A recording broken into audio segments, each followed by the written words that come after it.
Andrew and the saga simply rolls on. Is there now more bad news for the former royal known as the Duke of York? Hi, good morning. Neil Sean here in the heart of London. Lovely to see you today. Thank you truly for your company. Thank you for supporting the channel. It really is most appreciated. And I'm glad, as I say, that you enjoyed the stories that we're covering. The light-hearted ones as well as, of course, as the breaking news stories. Thanks for your comments also about some of the more recent ones, including Charlton Heston. And I love the fact that so many of you remembered Bonanza. Yeah, it's still running. I love the way that you tell me these things in the comments, that it's still running in your neck of the woods all over the world. I think it is just a timeless series, isn't it, that we all like to enjoy. I don't know about you, but when you put the TV on, and if it's a Western, you kind of think, either way, you're going to enjoy it, because simpler times, they didn't have to bother about social media, did they? No problems there with their energy crisis. They just got a fire going and put a pot of coffee on the centre. Bob's your uncle. Back as ever, though, to your breaking royal story of the day.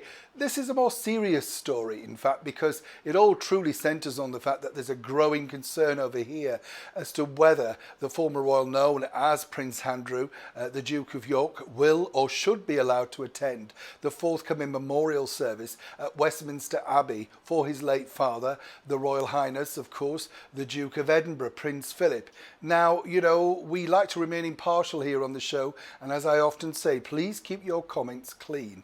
Writing things that really we have no idea about does not make any sense, and we may get picked up. So that's not a good idea. What I would like to know is what your thoughts are. My thoughts are this, that whatever you may think about Prince Andrew, Prince Philip was his father. This is a memorial service, and everything else should be parked aside. Now, whether his family wish him to be there or not remains to be seen.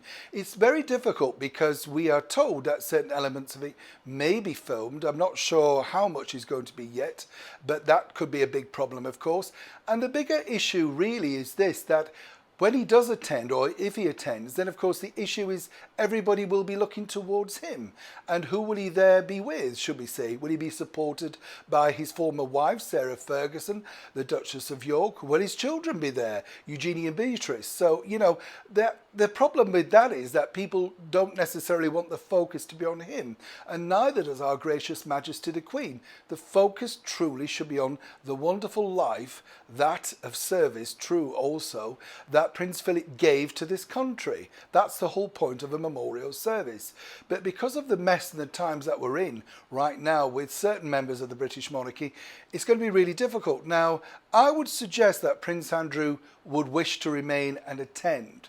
However, should this growing groundswell continue, then perhaps he may take that back step really for the good of Her Majesty the Queen and possibly other members of his family. Either way, I think it's a very, very sad situation that he's got himself in. I know it's only a memorial service, but it is his father. And for that, whatever you may think, people should really move to one side and allow him that privilege at least. As ever, I would like to know what you think in the comments below. As I say, keep them professional. And also, I must just point out as well that the city of York, which is in North Yorkshire, apparently they're trying to disassociate themselves with the Duke of York. He has the freedom of the city there, and there's a council meeting next month about removing him from that. I think it's petty, personally. People don't know, people don't understand necessarily about the freedom of the cities and all that sort of stuff. And when you think about York, a medieval city, just think of how much skullduggery he's gone through in those dark streets. As ever, once again, let me know your thoughts. Neil Sean in the very heart of London.